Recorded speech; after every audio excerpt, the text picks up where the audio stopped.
the Capitol, a bill to create an independent office of Inspector General has again stalled in a House committee. This same bill passed overwhelmingly in the Senate last year. Chief political reporter Tom Hauser joins us live to explain what's happening with legislation lawmakers have called a top priority. Tom. Yeah, Lindsay, Republicans for sure have had this as a top priority both last year and this year. Democrats don't disagree with the idea, but there are major disagreements about how to make this bill a law.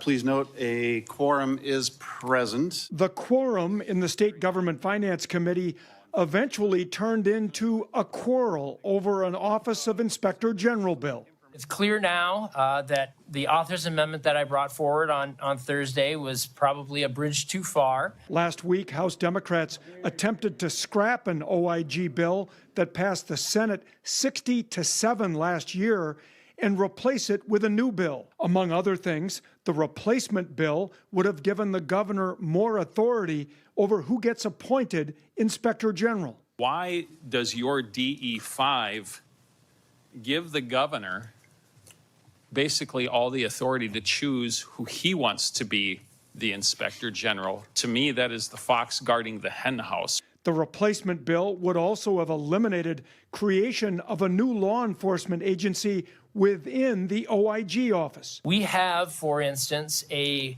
financial crimes division within the BCA that is already doing really good and important work of investigating and arresting fraudsters. There being 7 ayes and 7 nays, the amendment is not adopted.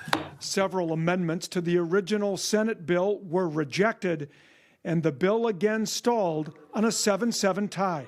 The OIG bill is alive and well. It is in committee. We don't recess until May.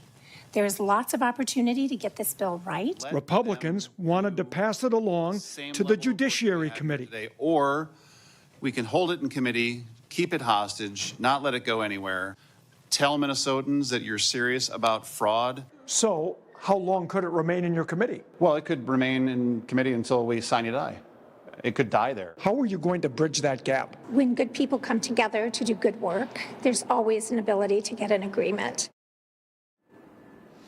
But so far, no agreement is in sight. Democrats say they do have questions about the constitutionality of the bill because of conflicts between the executive branch and the legislative branch. Unless the House State Government Finance Committee can find a compromise on this bill, it could drag on throughout the session, stuck in that committee, and delay the creation of an Office of Inspector General. Live at the state capitol, Tom Hauser, 5 Eyewitness News.